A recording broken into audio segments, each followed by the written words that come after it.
Well, good evening, everybody. This is a great crew we've got here tonight, so it's good to see you all. I'll just say a short word of introduction. I think all of you know who I am, Father Garrett.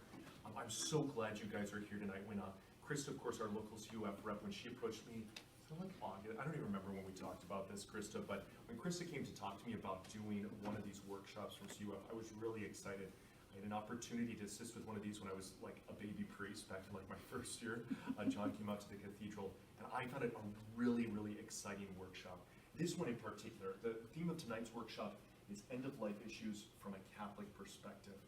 And I think that we'll be talking about some topics that are just really important for us as Catholics, especially to really ask questions about how do we prepare for our end of life in practical ways, but also to do some good spiritual preparation.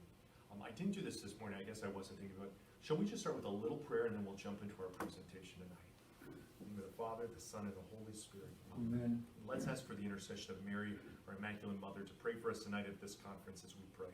Hail Mary, full of grace, the Lord is with thee. Blessed art thou amongst women. Blessed is the fruit of thy womb, Jesus. Holy Mary, Mother of God, pray for us sinners, now and at the hour of our death. Amen. In the name of the Father, and of the Son, and of the Holy Spirit. Amen. So tonight our presentation will take place in two parts. I'll do kind of an introduction to some of these points up on the board, and then I'll hand things over to John. For my part of the presentation tonight, we're going to look at these three parts.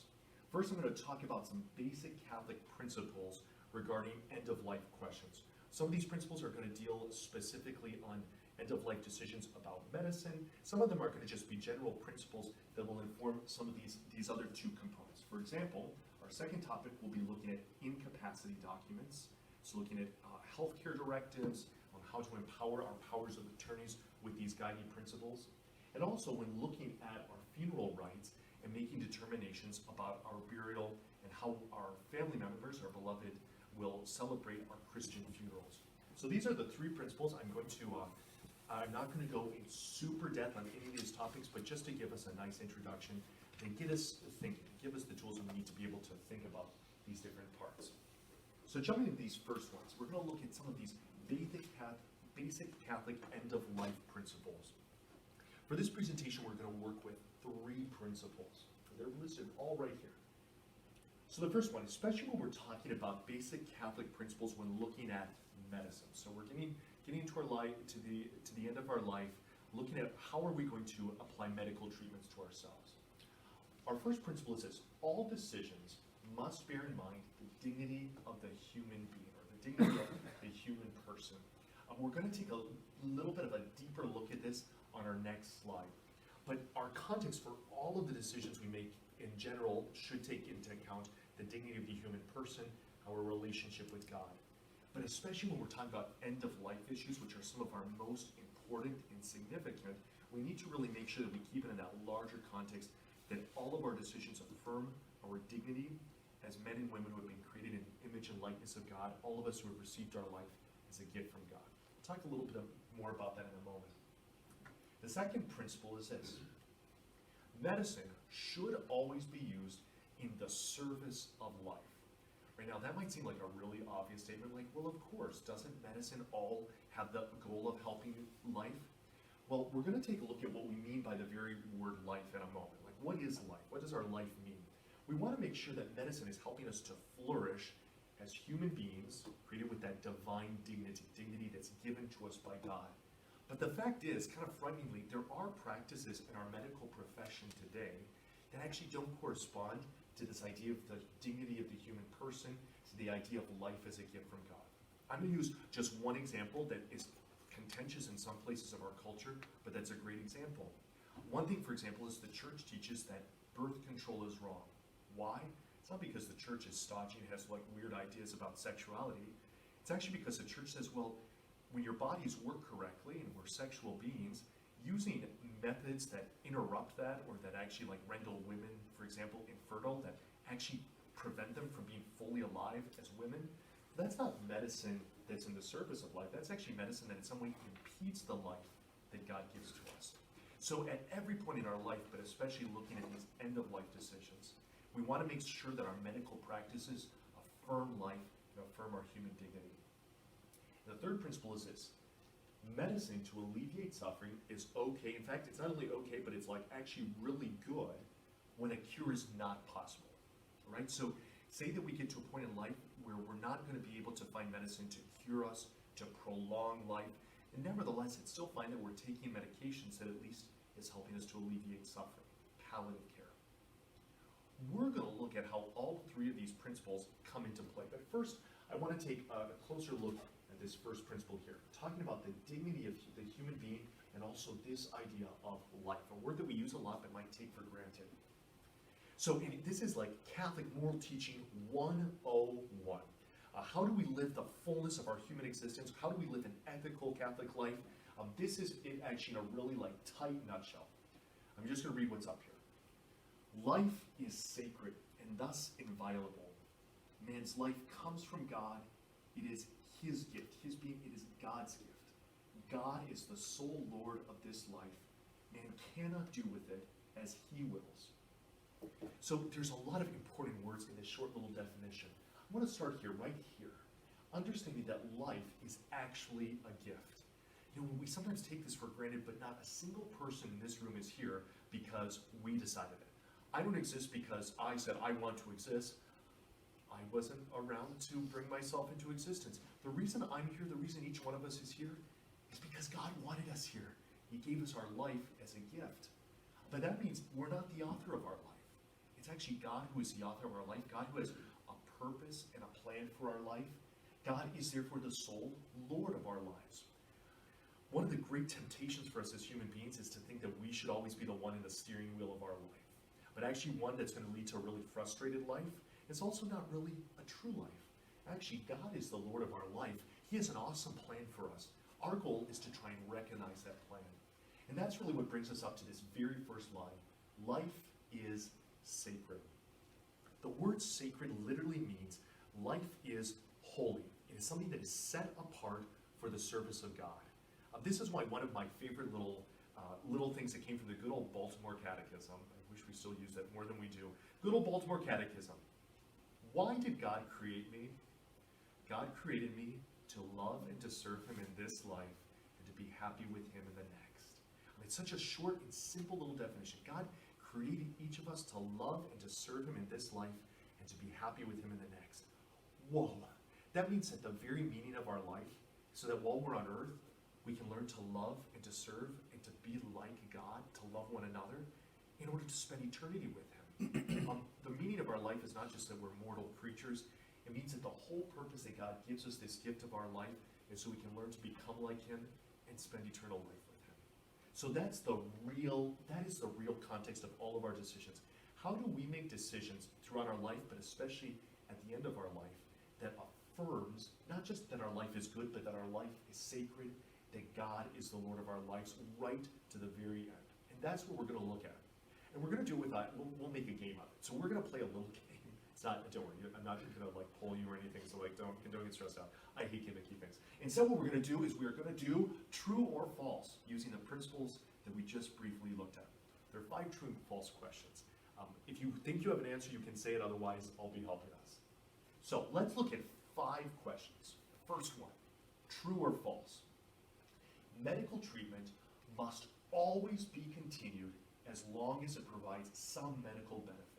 In other words, as long as there's some way that a medical treatment can give you some, even teeny tiny benefit, then you're obligated to pick that medical path.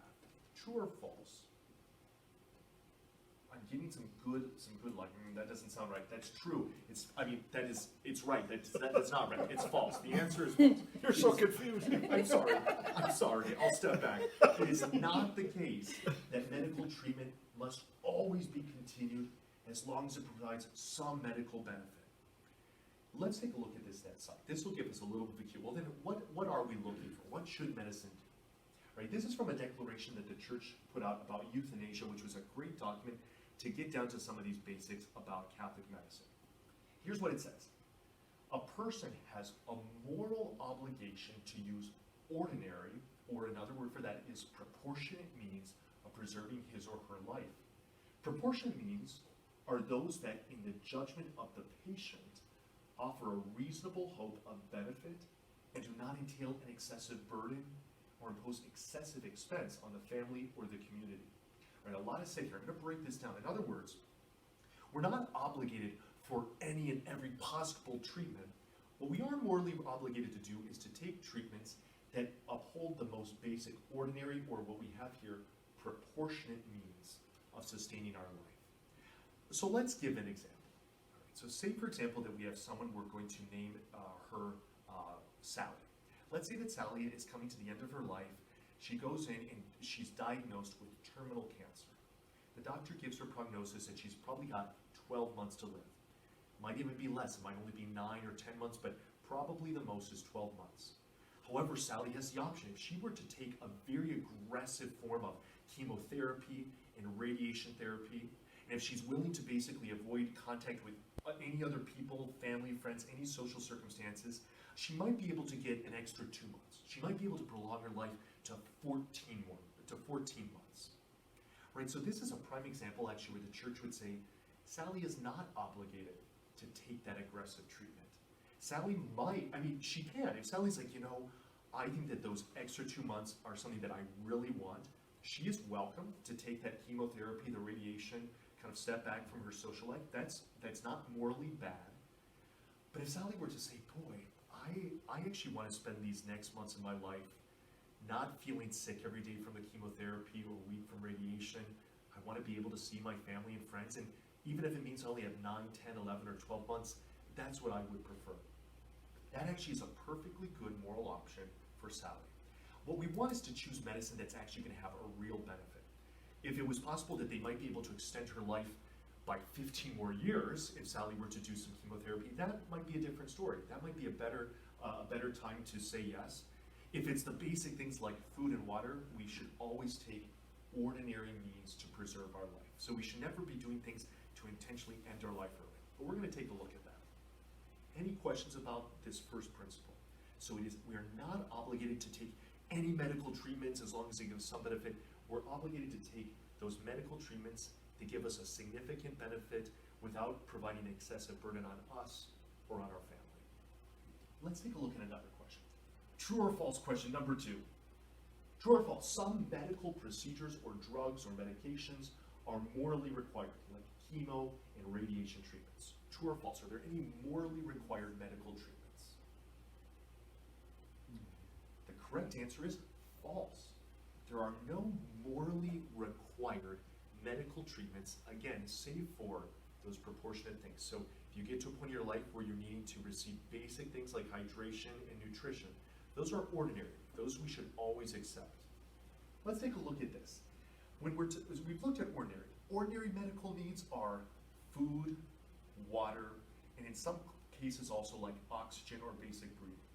It's a ventilator that basically does all the breathing. That's getting more into what we're about to look at, which is extraordinary. When we talk about extraordinary or literally extraordinary means of preserving life, these are optional, and it's okay to refuse these things. They can cease to benefit a person, or they can become burdensome.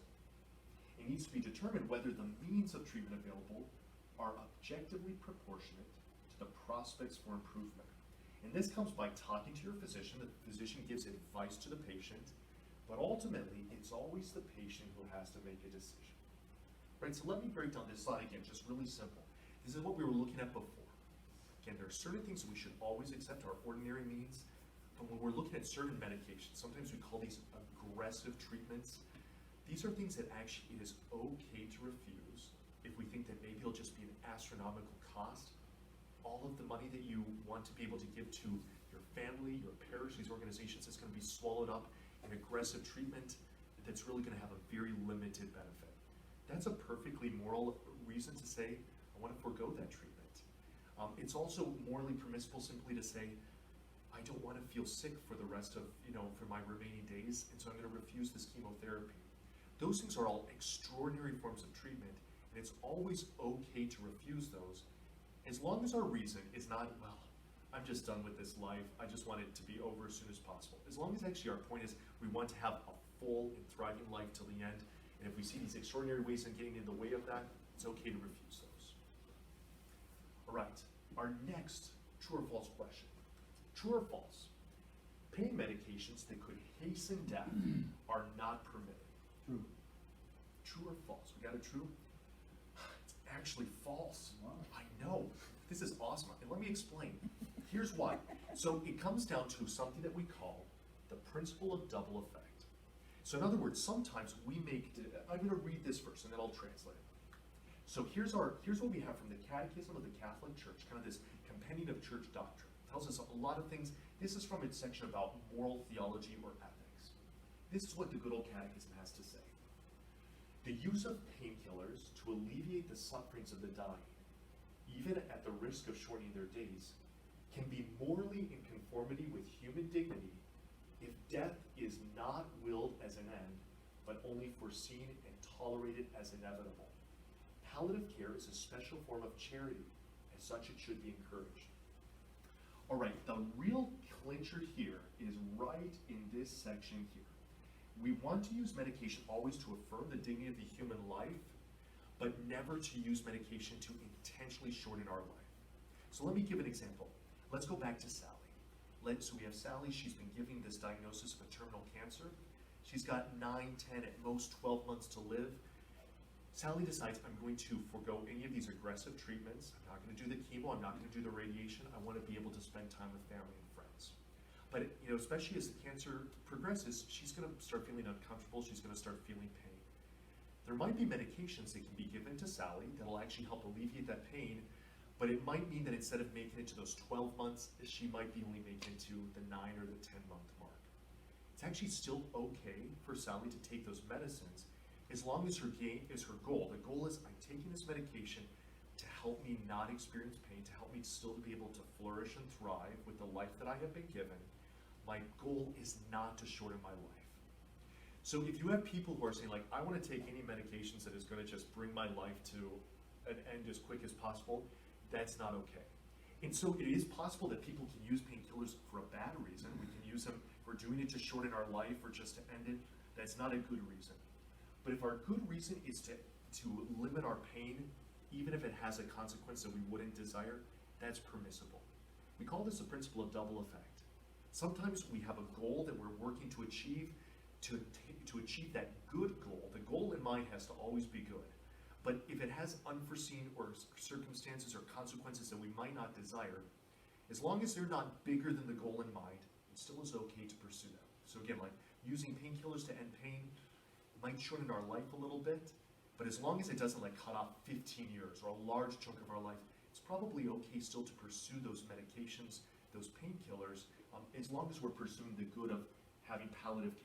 So that we're still able to kind of flourish, we're still kind of in a good spirit and a good humor as long as we can be. Does that make some sense? Awesome. Guys, you're doing great. All right, we're already at question number 4. The question I had. Please, Lord. Yes. I think maybe I'm wrong, but some of this is being used on patients who do not have pain. Absolutely. We're going to get to that. That'll be my 5th true and false question, actually. So you are one step ahead, and that is precisely the problem that we have there, Hillary. So if you hold that till question 5, that's exactly what we get. Right, true or false? The church approves of healthcare directives that forego aggressive treatment. In other words, the church is okay if you make a plan for your power of attorney that explicitly says, I don't want any of these extraordinary means of medication to be used on me. Is that true or false? True. It's okay. So again, if we can make the decision for ourselves to forego these aggressive treatments, it's also actually very fine for us to articulate that in our health directives. I'm actually going to talk about health directives very, very briefly in just a moment once we finish this section. So, to forego extraordinary or disproportionate means is not equivalent to suicide or euthanasia, which is what we're going to talk about next. It rather expresses acceptance of the human condition in the face of death. So that's really what this is all coming down to. At a certain point, we all recognize when our lives are coming to an end, none of us are going to be that first human being in world history that never dies. So at a certain point, we actually just recognize the inevitable. We will all at some point die. And so sometimes what we say is like, I'm not about all of these aggressive treatments that are actually going to weaken me and kind of make me miserable here at the end. I'm willing to accept that my time has come, and with the time that remains, I want to make it the best that I can. I want to spiritually prepare for my death. I want to be able to help my family to prepare for my death. I want to be able to spend these final days with the people that I love. and to do it while I'm still in like a relatively good health and good spirits. If we make those decisions for ourselves, it's also good though that we articulate that in our healthcare directive. And I'm going to talk about that after we get through this section. So this brings us to our final question. We basically have already talked about it. So true or false, the church opposes this so-called death with dignity. In other words, euthanasia. It is true. It is true that the church is opposed to euthanasia or death with dignity. But why is that? Here again, we have from our the document on euthanasia. No one can and no one should, therefore, arbitrarily choose whether to live or die. The absolute master of such a decision is the Creator alone. This brings us back to that first slide. The author and Lord of our life is God. Again, one of the most difficult things for us as human beings in general is we want to be in control. And also, we don't like to suffer. And so when we're suffering and we want to be in control, sometimes the real temptation is just to say, all right, I'm done. I want this to end. And this is where, for example, like Hillary mentioned, this is where people might start taking painkillers or such medications when there really isn't a medical need. It's often to just kind of either sedate them or even to end their life early. Or in certain countries, this is becoming actually very mainstream, especially just across the Atlantic and actually across the Pacific, actually all over the place these days. The decision you come to a point in your life where you just feel like, well, there's no purpose in living. I've stayed my welcome on this earth. I'm done with my use. It's time for me to go. That's just not the way that the church looks at life. We had a great witness of this in our own lifetime when we all remember the witness of John Paul II in his final days. Probably the last 3 years of John Paul's pontificate, he wasn't actually doing a lot. He was deeply crippled from his Parkinson's. He was a very sick man.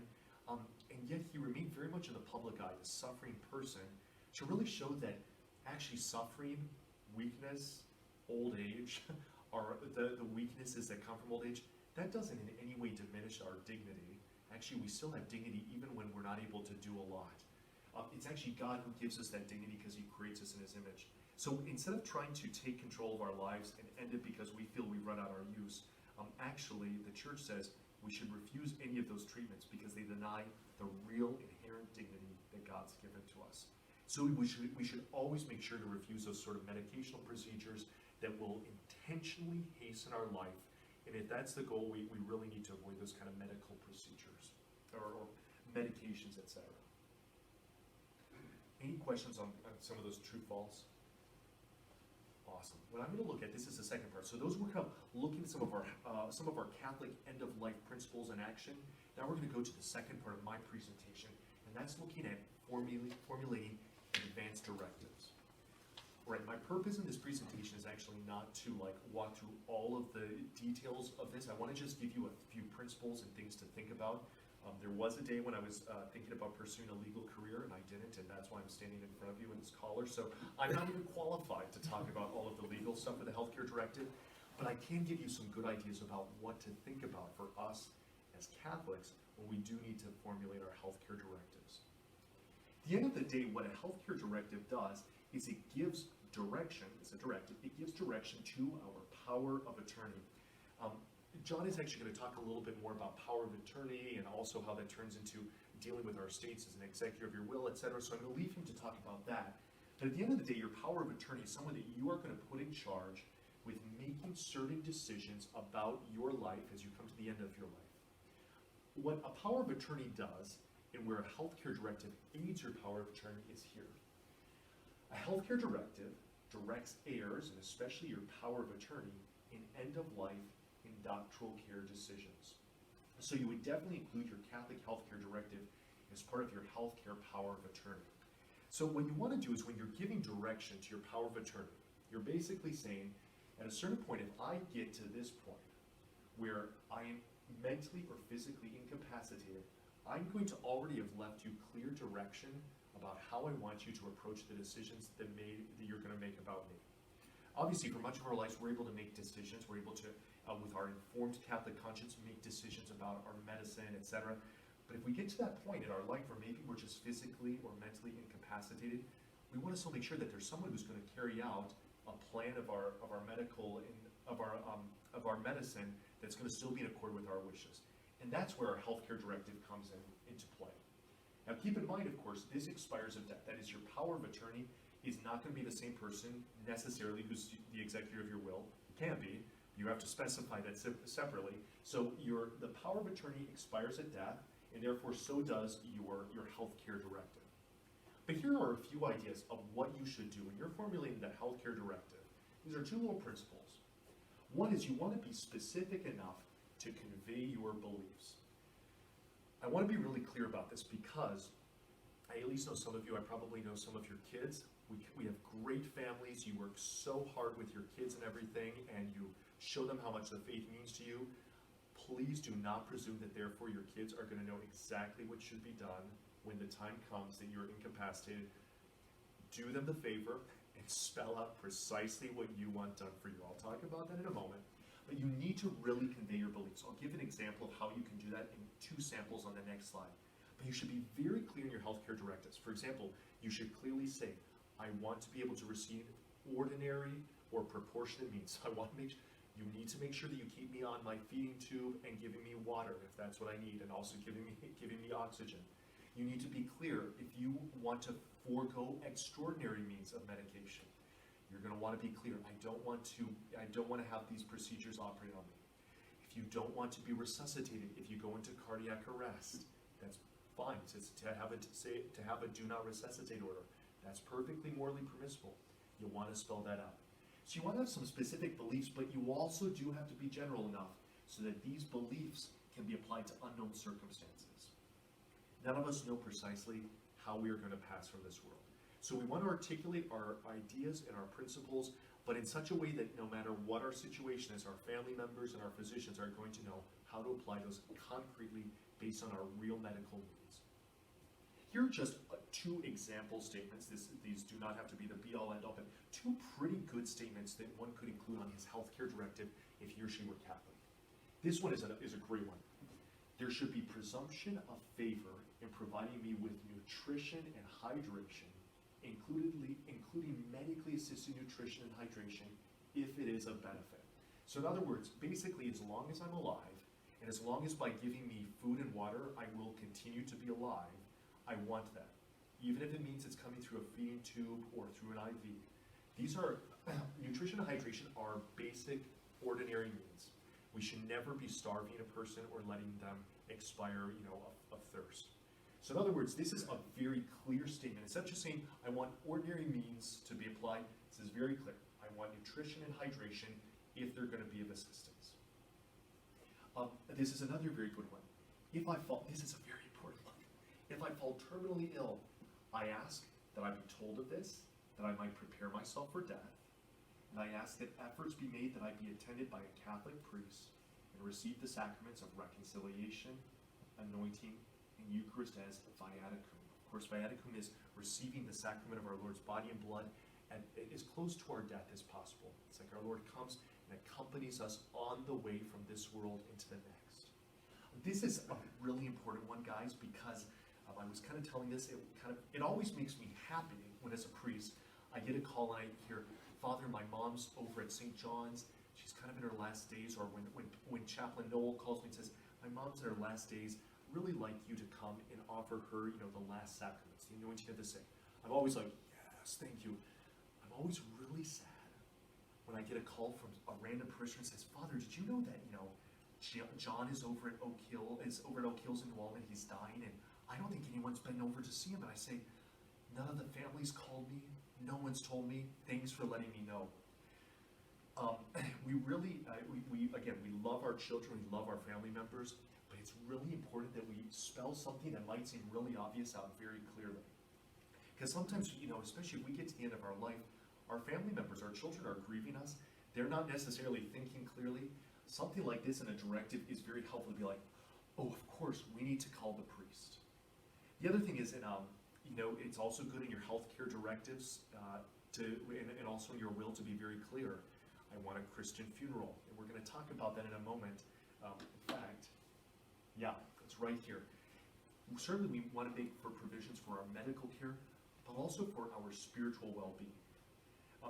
This is a little bit of like a sad horror story. It's not a horror story, but it was really sad. It's really important for you to make sure you tell your family, whether it's in a will or in your directives, that you want to have a Christian funeral. I want a Christian funeral. I want to have a mass said. I want to be buried. It's important that you spell this out. When I was in New Ulm, I'm not very long ordained a priest. I'm only 4.5 years a priest, I know. But when I was just a baby priest, I was at my first assignment cathedral, and there was a woman who had been a daily mass goer every day of her life. I mean, she was there for probably the last 25 years of her life, every single day. Maybe the last month of her life, she ended up in the nursing home, and then she quickly declined and died.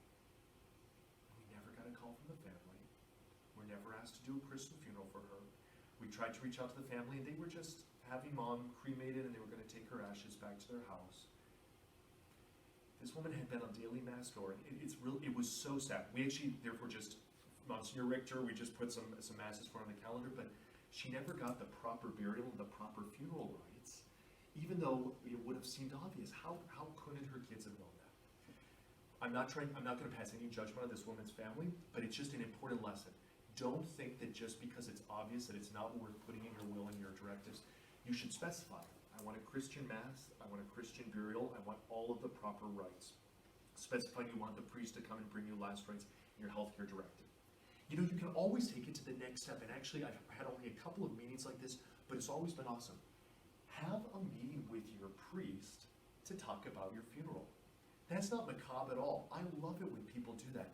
You don't have to be even old when you do it. You can be young like the rest of you here, in good shape and healthy.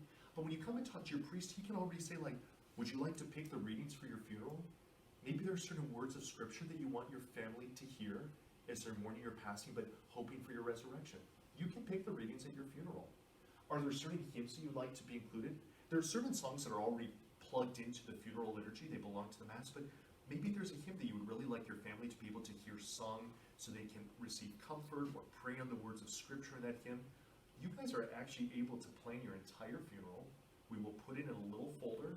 On your death, we pull it out and we say to the family, look, your mom or your dad already planned the funeral mass. It's already taken care of. You can even pick if there's someone you want to be one of the lectors of your mass.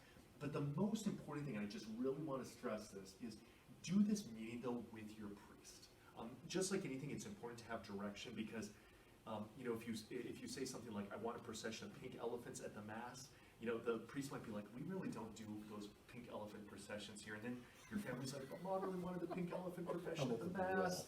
You're like, we just can't do that. So, you know, it's good to just talk to the priest so that from the get-go, it's going to be good to go so that, you know, your priest, whoever it is, whatever pastor you'll have, will be good to go with it. And your family will be like, wow, Mom and Dad actually already have this beautiful thing prepared for us. So I really encourage you, at some point, sit down with your priest, you can plan your funeral, and then you can make sure that all of these things that you have the proper funeral rites planned from the very beginning, that's all taken care of.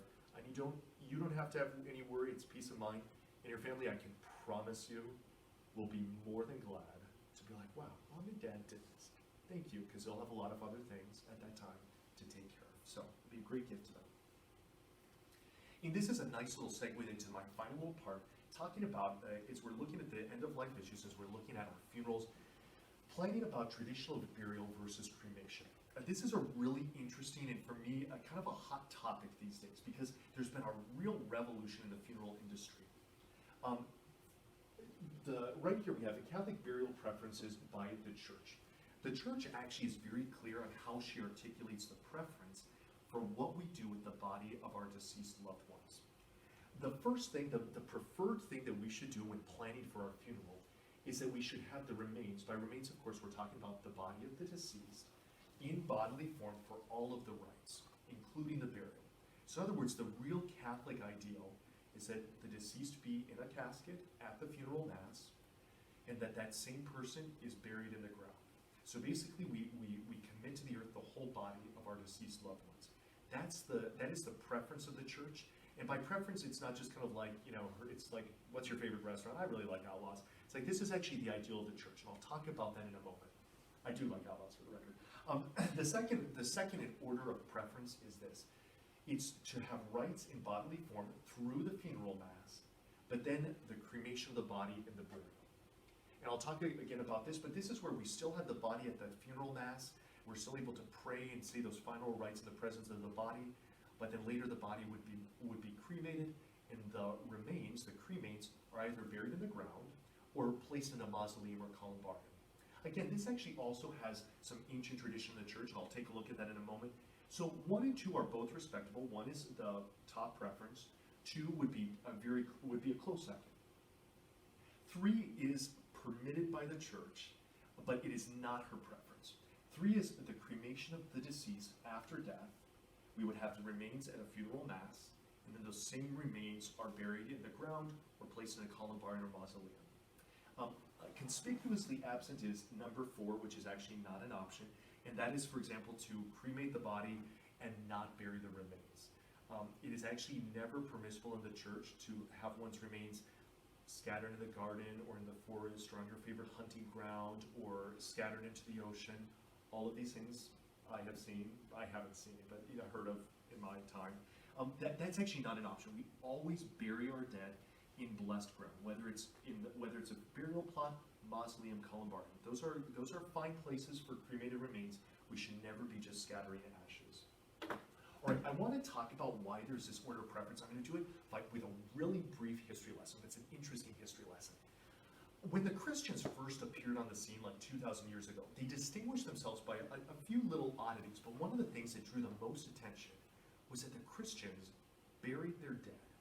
Because in the pagan world of antiquity, whether you were Roman or Greek, whether you were the barbarians of the north, wherever you were, the pagan tradition was you burned the body. Because for most pagan religions, their belief was that the soul was the only thing that mattered, and the body was just kind of like a cage of the soul, and finally at death, the soul was set free, and you kind of burned the body as a statement that the body is bad, we're getting rid of it, and good riddance. But the Christians had a totally different idea about the body. They realized that actually the body was good because their Savior, Jesus Christ, was raised in his body. He still had the nail holes of his passion. And so when Jesus was raised from the dead in his body, the Christian belief was that we too will come to a bodily resurrection. No other religion in world history believed in the bodily resurrection until the Christians. And that's why the Christians, realizing how holy the body is, realizing it's not just our soul, but it's our soul and body that is holy. The Christians treated the body with holiness to the point that they would always practice inhumation, literally putting the body into the ground. And so the first Christians had these elaborate underground systems of catacombs so that they could bury their dead outside of the city. And the pagans just thought this was so odd that the Christians had such respect for the body, because for the pagans, this just made no sense. So it's really important to keep this in mind, because this is one of those big traditions of the church for 2,000 years. The Christians have been defined by their love and respect for the body. So that's why the preference is that we actually bury the body. It's a way of showing our belief that this body will be raised from the dead, that this body is actually holy. It's not something just to be thrown away. It's something that we treat with reverence. That's why at the funeral mass, when the body is present, we actually incense the body. What else do we incense? Like the altar, the gifts on the altar, the Eucharist, and the body of our departed. That's how holy we treat the body. And so that's why burying the dead is such an important Christian practice. Now, cremation has also, though, it does have a long currency. Sometimes, for example, you might have bought a plot, but you need to share it with other family members, and so you have to cremate them so that you can share a plot. Sometimes maybe it might just depend on where you're at. You want to be buried in the columbarium. It is okay to do cremation after the funeral and then to bury it with reverence into a columbarium. That is permitted. The church does have a long history with that too. So while this is the ideal, number 2 also has some good currency. Number 3, frankly, cremating the body after death is becoming a more and more recent phenomenon. For a long time, the church only permitted it if the person died of disease and plague. So it was a health hazard. You didn't want to have people exposed to a plague-ridden body. Or if the person died in a foreign land. Before we had refrigerators, how could you get a body from a person who died far away to his place of burial? You'd have to cremate. So the church for a long time was really opposed to cremation. She allows it, but it's not her preference. One of the reasons that this is kind of concerning is because a lot of times the reason that people choose cremation today is honestly because it's the cheapest way to go. I mean, and it's true. It is true that modern funeral rites can get really expensive. I mean, sometimes caskets cost as much as a Cadillac these days. So, I mean, funerals can be very expensive, A lot of people are like, well, just let's go with cremation, it's much less expensive. But here's a way I think we should think about. One is basically this. Where we put our money says a lot about what we value, right?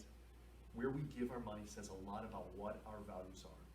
It's worth the investment in your own bodily burial because it's a way of saying, I value this. I actually want to profess my faith in the resurrection like Christians of old have done, and I want my family to respect that.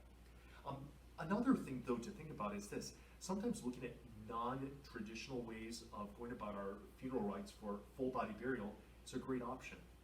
For example, I had a dear friend of mine who died 2 years ago, and for his casket, firstly he chose to forego embalming, so he did a closed casket burial. He wasn't embalmed. He bought a casket from a group of Trappist brothers down in Iowa. It was a very simple cedar casket. It was actually beautiful in its simplicity. Simple lining on the inside. And actually, in that sense, it was not as expensive as some of these more elaborate caskets, but it was actually beautiful. Simple, but beautiful. And the other thing is, his money went directly to support these Trappist brothers down in Iowa. Every penny that he paid on that casket supported a religious community. And I'm not trying to pretend that the funeral industry is out to swindle people or anything like that. There are real expenses. But we can also, I'm gonna use that really bad pun, we can think outside the box in how we really sorry, it works really well. My dad would be really proud of a pun like that. So thinking outside of the box of how we provide for our burial is another way. Maybe it is to go for a simple cedar casket made by a religious community, so we can still save some money, but also still kind of fulfill these ideals of the church and how we dispose of our bodies and how we really show our faith in the resurrection. Another question. Please, Hillary. If I ordered one today, where would I keep it? They actually store it for you, and then and they keep a record of it, and then you would just need to make sure that someone knows that it's been purchased, again, just in your will or directive, and then they ship it immediately. So, I mean, if you were to die on a Tuesday, they could have it to you on a Wednesday. They do an immediate shipping. So it's actually it's a really impressive service that they're able to provide. So anyway, the big takeaway is, again, these are all things to think about, and these are decisions that you can make so that you, and by doing this, it not only helps you to get what you want, but it's also a great opportunity for all of you to help your family as well. Your choice about how you wish to be buried, your choices about your funeral rites can also help to form your family, it can help to encourage them, it can help them to also follow the faith themselves. It's a great way to witness yourself to the faith even as you come to the end of your life. All right. Oh, cool. Do you want me to go through this, or do you want to go You through can this? quick. I think we just missed it this morning, but Oh, that there's must just have 3 of them. Oh, that must have been my apologies for that. That's So okay. I'm going to just real quick recap a few of the things we talked about. One, accepting death is not the same as assisting in it. So again, this is what gets back to that principle that when taking on medications, we want to use our medications to help us approach death in a way that respects our true human dignity. That means that we might refuse some extraordinary means of medicine, but we should never do anything that hastens our death. So that's an important thing. 2, filling out a Catholic healthcare directive so your family doctors know what you want life-saving measures to seize. This is an important thing. It just gives guidance to your family, gives guidance to your physicians. It just helps to eliminate a lot of gray space, and it helps to save the stress of wondering, what do mom and dad want at this point in their lives? And lastly, put any funeral or financial plans that you make somewhere that they'll be found. Tell people where they'll be found. This is the most important thing. You know, if you plan your funeral rites, for example, you'll want to make sure that someone knows where they are. Certainly telling the priest might be a good thing, telling the secretary, but it's probably better to list it somewhere else too, in case the secretary can change, the priest can change. You'll want to make sure that whether it's your funeral plans, whether it's your healthcare directives, whether it's your will, whatever it is, make sure that people know where this can be found. If it's at a safe deposit in the bank, if it's in your house safe, if it's in your top desk drawer, probably don't hide it in your, I don't know, like in a closet or something like that. Make sure it's a place that people can find it, so that your end-of-life decisions and directives can be carefully followed. All right, thank you guys. Are there any questions you have from what I talked about? Again, we looked at end-of-life principles. We looked at our healthcare directives in general, and we looked at some of these things regarding traditional burial versus cremation. Any questions you guys have for me? Do you prefer specific hymns? I don't If you had any preference, you could. What we, for example, have at our parish here and in most parishes is, again, like the opening and closing hymn belong just to the funeral rite. But when it comes to your offertory and maybe one or two communion hymns, we tend to have a good list of hymns that you can pick from, or otherwise those are things that you can certainly leave to your family. But if there's ones that you like or things that you would like to plug in there, again, just talking to your priest and I can share those resources with you, and you can kind of just pick hymns from that list. I'm not sure the beer barrel polka would fit in for Hillary, but Well, if they sing Onward Christian Soldiers, I'm gonna get out and stop it. Yeah, be the next miracle. So this is where again you can prevent this, Hillary, by choosing the music yourself. It's like, this is not happening at my funeral. I mean, if it means anything, I've actually already planned my funeral mass. I'm only 31. I'm not planning on going anywhere, but if I do, they will also not be playing that at my funeral. Awesome. If there are no questions, I'm going to hand things over to John. He's got some really awesome things to share. Thank you very much. thank you, Father. Thank you, John. Appreciate it. I know you have to leave in a little bit, so. I'll stay for a little bit. Okay, just thanks again for your time and your presentation, and if you guys think of something before Father leaves, certainly throw a pen at me and we'll let him answer that question, so. All right, well, I'll get going. Again, I won't make this real long. It's kind of more, again, that 30,000-foot view. Again, I'm John Tetzloff. I know a couple of you. I've met a few of you already, but I work with Catholic United, and I do advanced casework where I work with families on their estate planning, and then I also do a lot of these workshops. And really just give back to the Catholic communities and just help educate. And this really is a nice dovetail off of what Father talked about, is really, why have a plan? Why is it important to kind of put things down and communicate with those that we leave behind, or those that are going to have to make decisions for us at some point? This section is more about kind of the financial side of things. I always say, you know, the gifts that God has blessed us with, whether they're a lot, a little, or in between, we should have a plan on how those kind of get to where they're supposed to go. And so I'll just jump right in here. And why do we have a plan? To me, if I'm leaving anything to anybody behind, I really would like to make that process easy for them. I don't want my heirs to, I always use kind of the proverbial kitchen table. You know, you're up in heaven and looking down on your family, and there's all your kids sitting around the table, and all your stuff that you have is in the middle, and seeing what that looks like. Is that a hard decision for your kids to make, or is that process easy? And the thing, I want to have a gift to my kids, whatever I got left, that it's an easy process. Because it's easy, they're not going to have to pay attorneys and all these people for all these fees and things if a good plan is in place already. So it saves some money for those of us that are money conscious in terms of cost. If I'm charitable, I got to tell somebody about that. So if I have a wish to leave a legacy gift to my church or my missions or whatever it might be, setting up a plan ahead of time and communicating that in the right way is going to make sure that gets done. If we just say, I hope my church gets something when I die, well, again, that's a little tough. So that helps with the plan. And then the last one, I've been doing this 30 years, and I've seen some horror stories, or had some horror stories with folks, and I'm sure all of you know many in the community and stuff, where you know, a farm is lost, or a brother doesn't talk to his sister anymore because one of the kids got the farm and the other ones didn't, and that's terrible, okay? And so how can we maybe minimize, I'm not saying there's never going to be any family conflict, because we always remember too, it's, you know, Hillary and Elizabeth, they're making the decisions, but when they pass, it goes from 2 people to, forget how many kids you got, 5, 6 kids. So now 6 people are making the decision rather than just 2 or 1. So that's where conflict can come into play quite a bit. So why have a plan for all of these reasons? Here's just the necessary documents that I think everyone should have, or at least review every 2 to 3 years or better. Father talked about incapacity or advanced care documents. One of them is a health care directive. The other one's a financial power of attorney. I'll talk about that in a second. We all should have a last will and testament.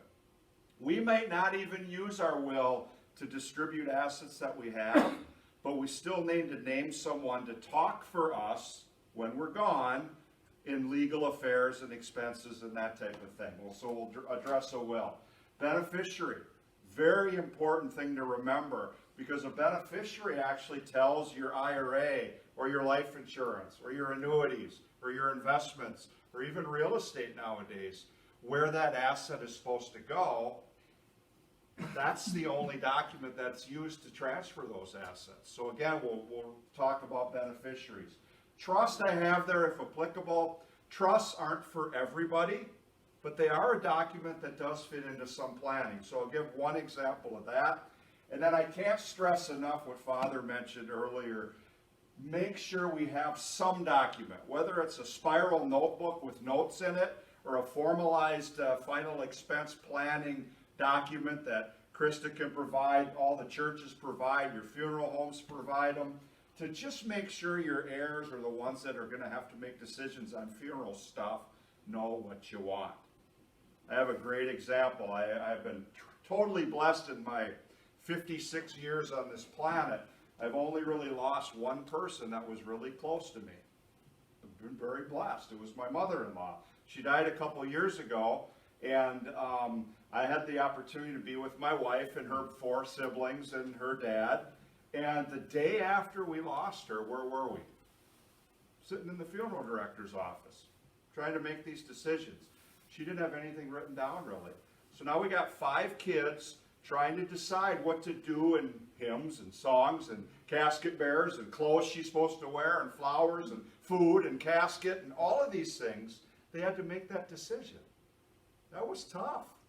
So it would have been so much easier if all I would have said was, Mr. Funeral Director, here you go. This is what you wanted. Done. So again, do that for your heirs, however in-depth or simple you want that to be, but any guidance is appropriate. Okay?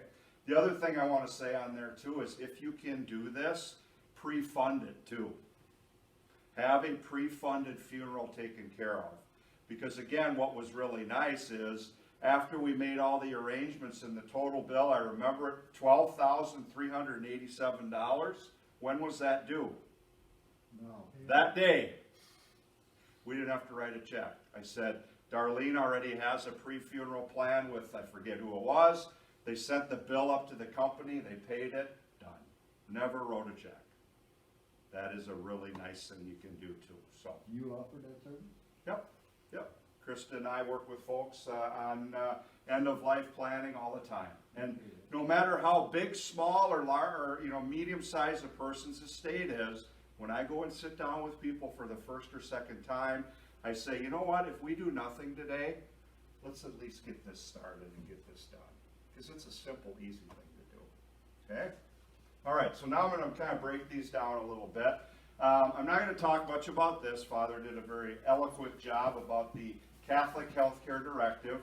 There's actually one in your folders, an example of a Catholic Healthcare Directive that was created by the Minnesota Council of Catholic Bishops. And it's a 2-page or a 1-page with, thank you, Father, 1 page with wording on both sides. Okay? That's got on there. Remember those 2 phrases that Father showed us about I want normal hydration and stuff, and that if I'm terminal, I wish to have a priest? Those are both built into that document. Okay? Technically wise, in terms of a healthcare directive, we name a person to make healthcare decisions for us. We should always have a backup as well. So again, if you're married, usually a spouse is first, and if that person can't or is deceased, then who do I want in place? Usually a child or children. So always have a backup. If you do a healthcare directive and get it witnessed or notarized, either one, make sure you get that in your medical records. I had a knee surgery about 2 weeks ago, and one of the first things they asked me was what? Do you have a Catholic, or they didn't say Catholic, but do you have an advanced care directive? Yep, okay. So they need them, so it needs to be in your records. Have one at home, and whoever you name as your healthcare agent, make sure they have one too. And they know your wishes. Don't just say, here you go.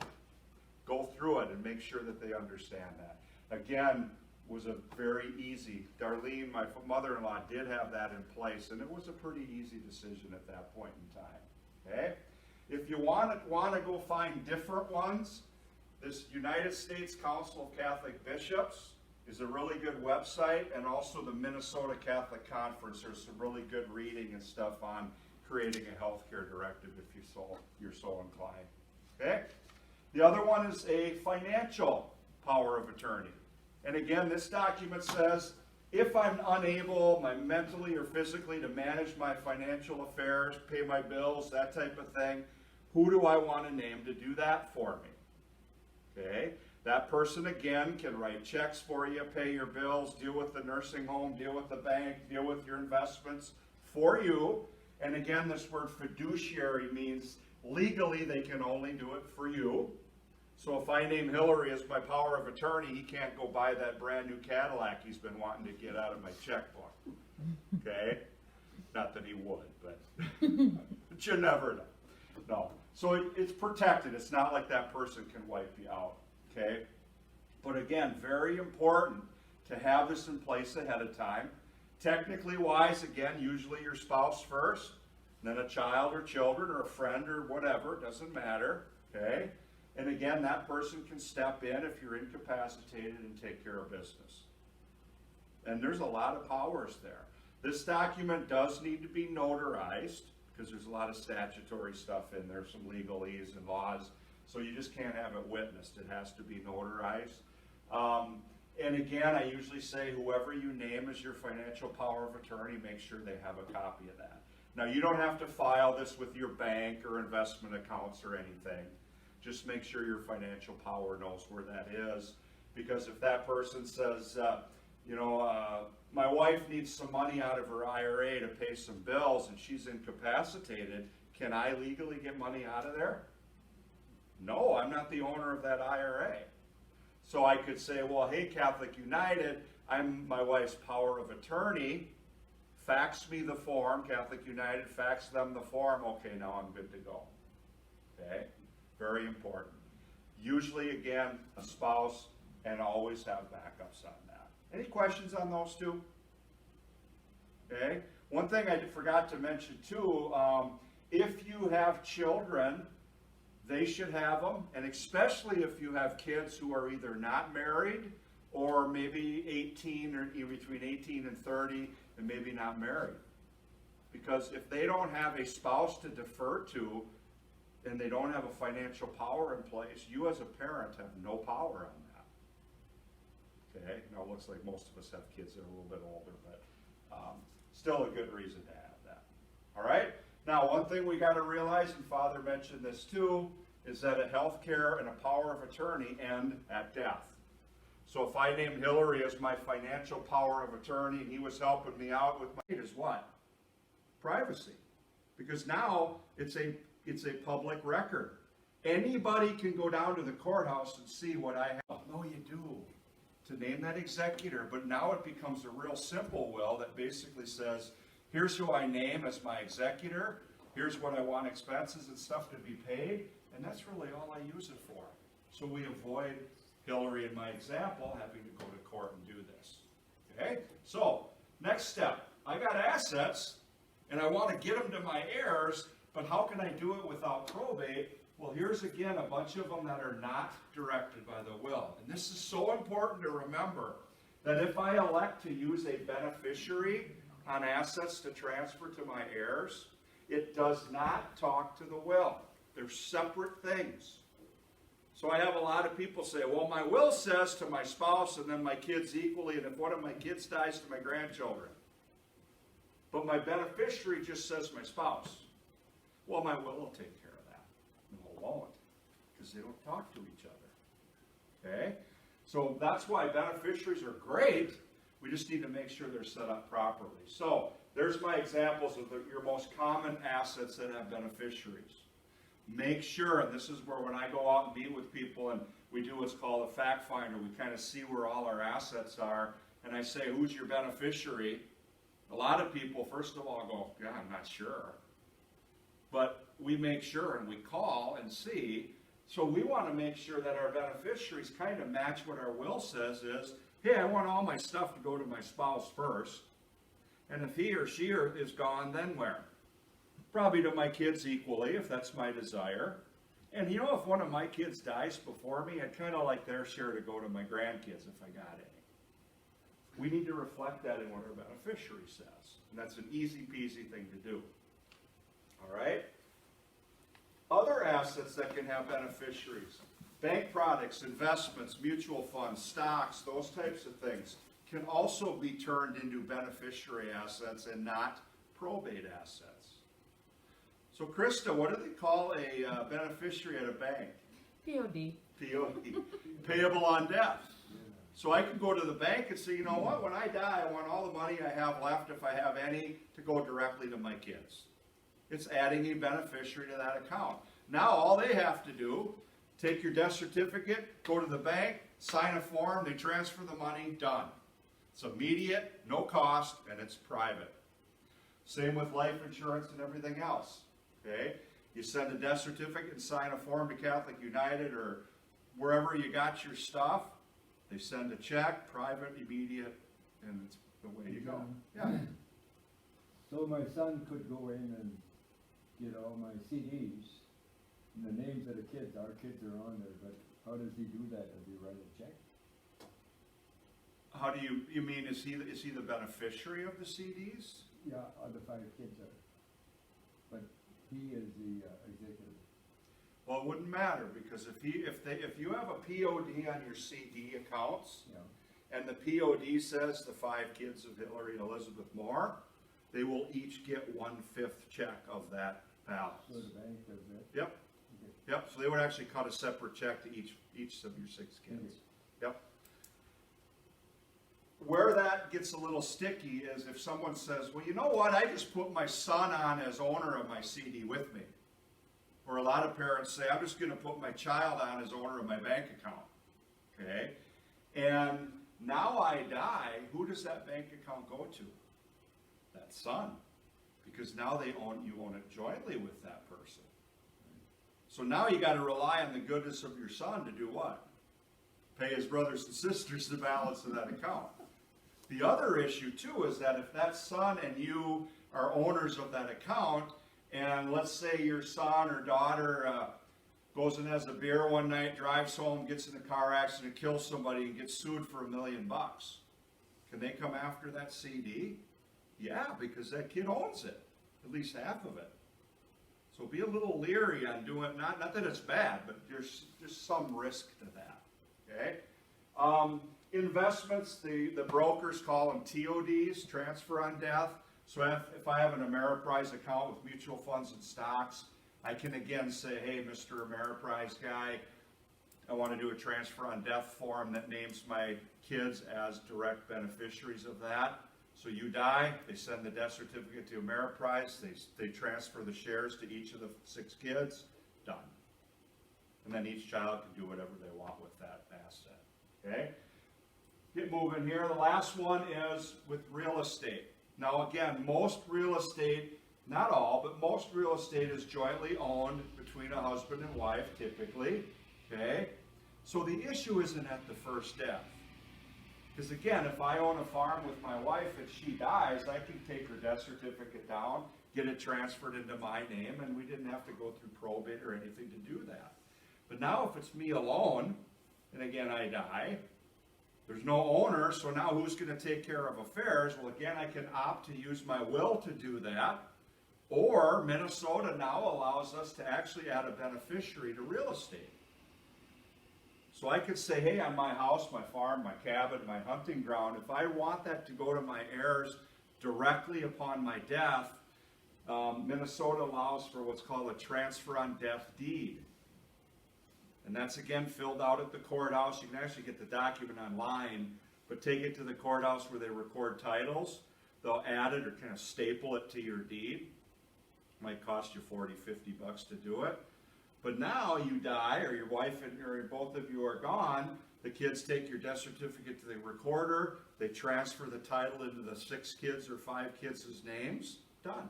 They didn't have to go to probate, they didn't have to list it in your assets, they didn't have to pay $5,000 to do it, they didn't have to wait 6 months, they now own that asset. So beneficiaries are very powerful tools to just kind of make things a little bit smoother, okay? But there are reasons why we may not want to use beneficiaries either. And let's talk about that. What if I have some real estate and, hey, I've got an example of 6 kids here. I've got some real estate, or where I look at it a lot of times is assets that aren't easily divided. I mean, if I have $600,000 in life insurance and I have 6 kids when I die, they each get what?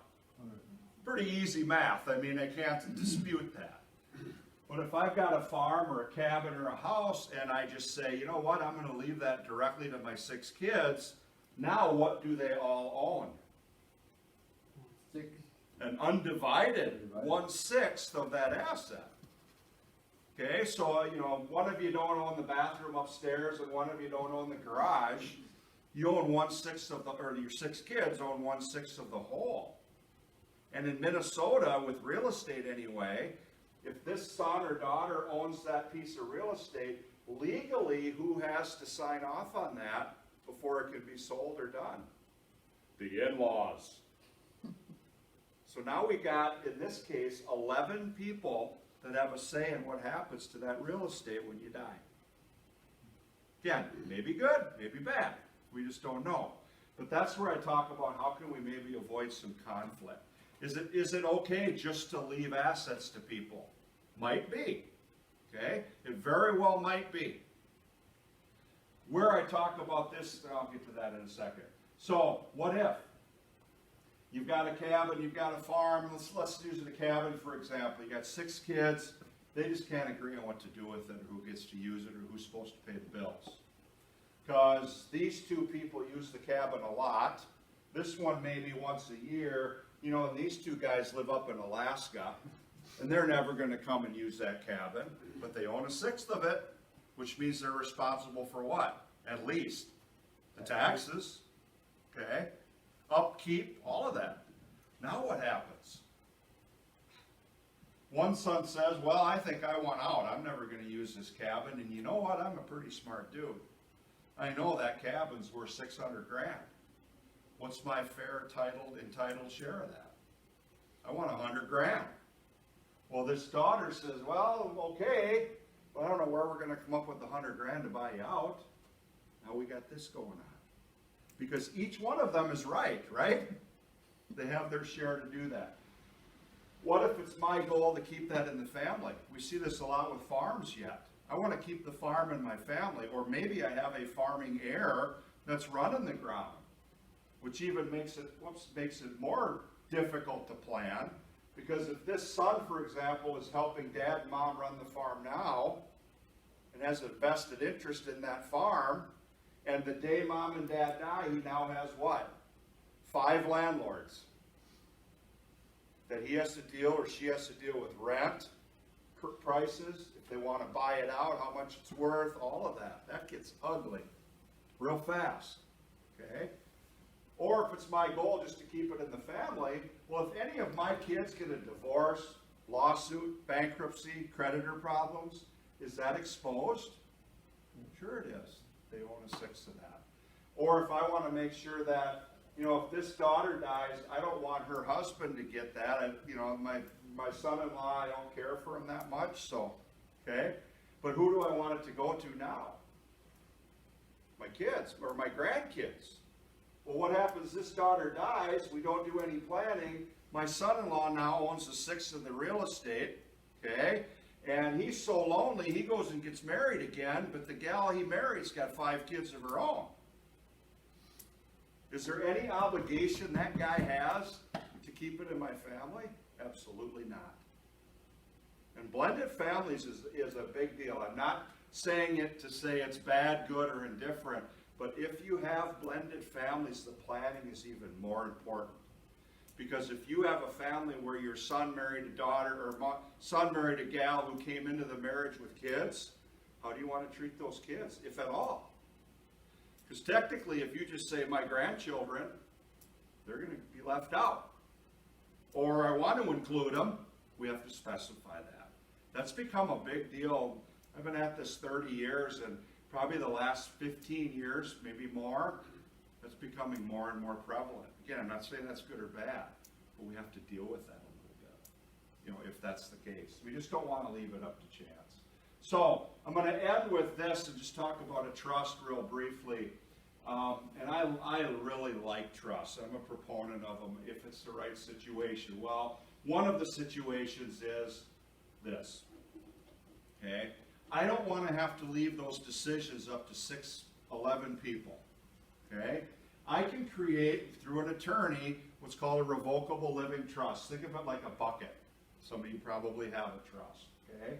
But I could say, while I'm living, my wife and I are going to we're going to give that asset to our trust. Who still controls everything for the rest of your life? You do. You're just gifting that asset, but you're putting it into a different way to own it. And now instead of Elizabeth and Hillary Moore owners, it says the trust of Elizabeth and Hillary Moore. They still control the asset. But here's the key. When they die, does this happen right away? No. It sits in that bucket. And guess who got to write the rules to that bucket? These two guys. So now, when the kids sit down at the kitchen table, and in the middle of that is that big bucket with the land or whatever, they pull Dad and Mom's rule book out and say, hey guys, it really doesn't matter what all 6 of us think. This is what Mom and Dad wanted. So if one of you wants out, here's the calculation on how we determine that.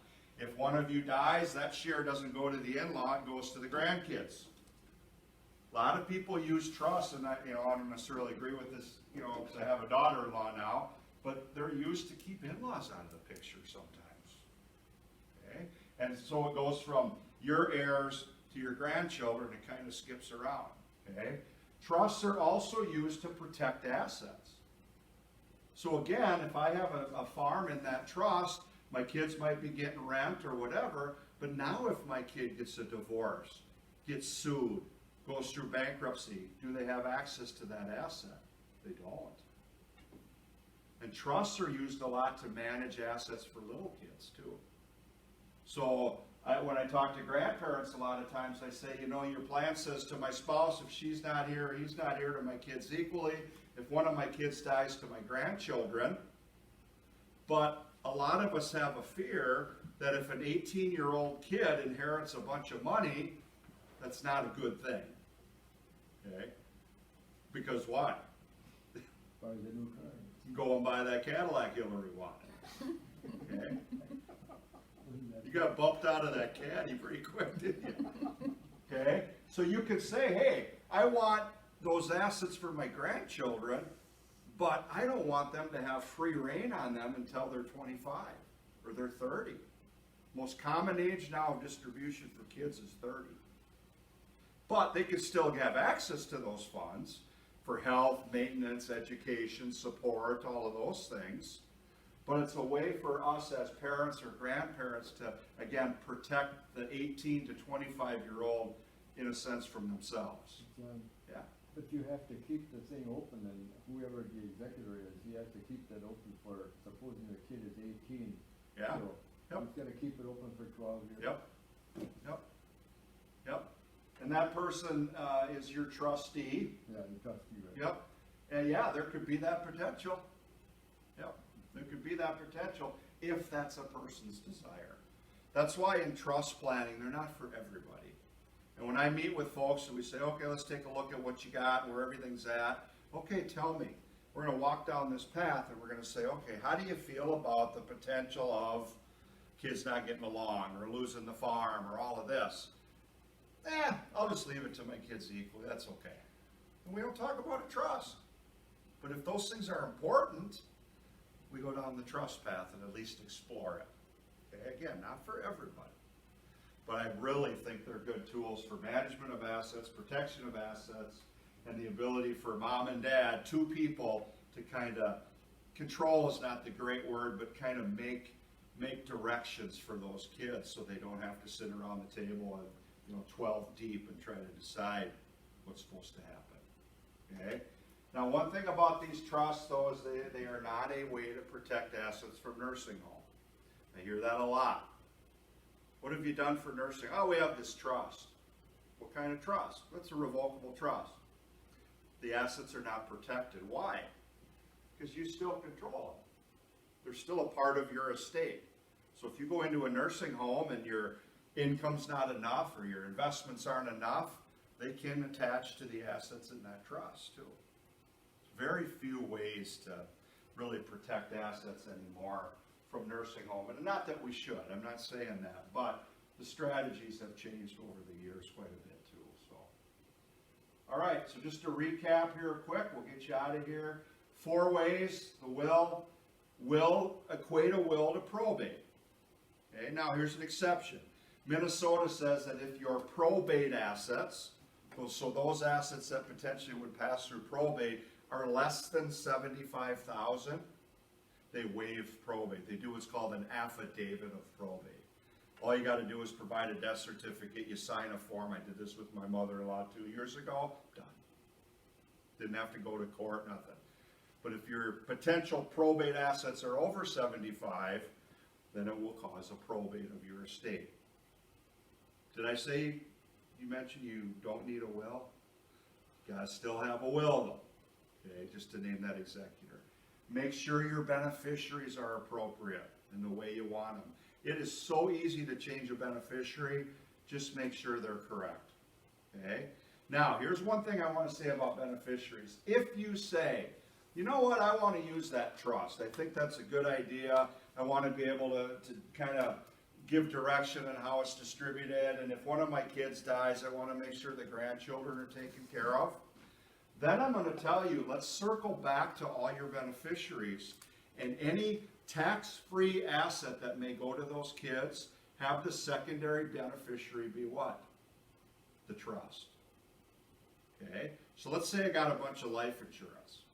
And I've named my spouse as the beneficiary and my children equally as a contingent. But I have this trust here that says, hey, upon my death, everything goes to my spouse, and if she's not here, to my kids. And hey, if my kids aren't here, and it goes to grandchildren, I have a mechanism in place that says what?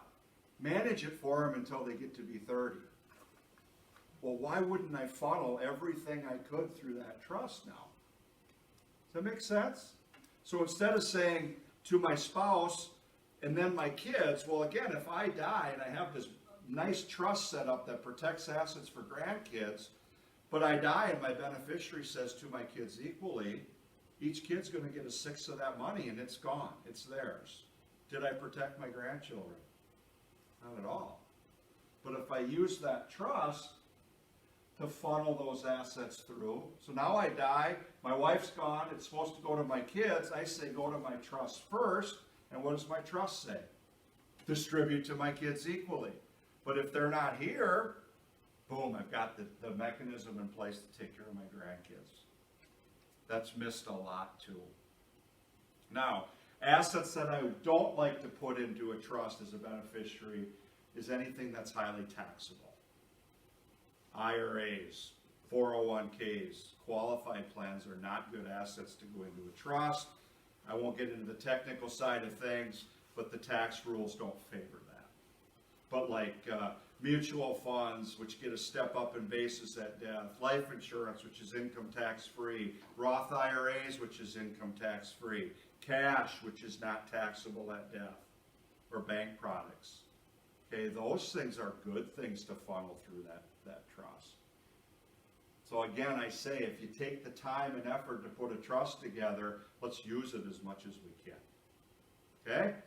So again, those are the 4 ways. Any questions on those? I think you're all kind of old hat at this tonight. Okay? I want to mention one charitable idea, and I'm sure some of you are using this already. Some of us in the room can't yet, because you have to be 70 and a half years old to do this. But if you haven't done this already, please talk to Krista and I about this. It's what's called a qualified charitable distribution. It allows a person who has an IRA, and it's only IRAs, traditional IRA, not a Roth IRA. If you're over 70 and a half, if you're charitable, meaning you either give money to your charities while you're living or you want to create a legacy gift upon your death, fund it with your IRA money. Because the government says that you can take up to $100,000 out of the most highly taxable asset you have, and if you use it for charitable purpose, you pay 0 tax on that. That is huge. Absolutely huge. Okay? And I'm not just saying if you say, I want to make a $500,000 gift at death. That's awesome. And again, we should use IRA to fund that. But even your normal tithing each week to the church. Okay? So if you say, hey, you know, I give a couple $1,000s a year in the collection plate to the church. Well, don't take money out of your IRA, pay taxes on it, put it in your checkbook, and then write a check to the church every week because you have no tax benefits at all to do that anymore. Okay? Instead, call your IRA company in January, say, hey, transfer $2,000 to St. Rafe's Church in January out of my IRA. The church has got your annual, at least your tithing gifts for the year, and you pay zero tax on that money. That's huge. Questions? Okay. Now what? Again, I just say to complete an estate plan and a current plan, number one, you got to know what you got. All your assets play by different rules, whether you have a lot of them or a little of them. They all have different rules and ways to get to where they're supposed to go. I'll plug Krista and I and Catholic United. We work with Catholics free of charge to help them kind of pull all this stuff together and categorize assets, update family goals and objectives. Number two, remember Father talked about, you know, if you put a funeral plan together or something, make sure they know where it is, where it's findable. So when you die, there's a place where your kids go, the death book or whatever it might be. Okay? Well, one other thing that we help people put together is a one-page summary of where all your assets are. So they can look at one page. So Hillary's my trustee and executor. I say, Hillary, when I die or Mom and I are gone, go to my study and there's a blue binder. Pull that open. The front page is where you'll find all of our stuff. What company it's with, who owns it, who's the beneficiary, all the contacts, all of that. And that, there you go. Now they don't have to go digging through the proverbial shoebox in the closet through 5,000 statements to figure out what a person has. So again, that's a service we provide to Catholics free of charge. If you need attorney work, you know, powers of attorney or a new will, or you'd like that trust ID and you want to talk to somebody, here's where we coach, because we don't write those documents, but we get people ready to go do that. And we also recommend good attorneys that deal with this type of stuff. We don't get a kickback or anything. It's just we've learned that there's certain people that do this very well. So we direct people to those folks and help them get ready. But you know, when you go to an attorney, you're going to save an hour already just by having this page done. Because what's the first thing the attorney's going to ask you? What do you got? Here it is. This is what I got. And we spent an hour at home putting it together, and now we save a lot of time there. Number four, you know, we're going to cover other things if it's appropriate. I talked about charitable. You know, what are some tax issues? All of those things we'll make sure we talk about. Number five is really just do it. And you know, I meet three types of people. Those that have no plan at all, we help them put it together and get the ball rolling. Those that have a plan, but it's very outdated. You know, I see a lot of wills and stuff that are 20, 30 years old. They still have their dead brother as the executor of their estate. That's a mess, okay? So just even helping update. And then there's folks that have a pretty good plan already. But I say look at your plan about every 2 to 5, 3 years roughly, because things are going to change. So we take a look at those, and a lot of times I'll say, hey, everything looks good, but did you think about this kind of looks a little goofy, or did you really want your 98-year-old sister still managing assets for your kids, that type of thing, okay? So again, it's a really neat thing that we do for folks. Pretty good. We done good. Any questions? Cool. Well, thanks for being here.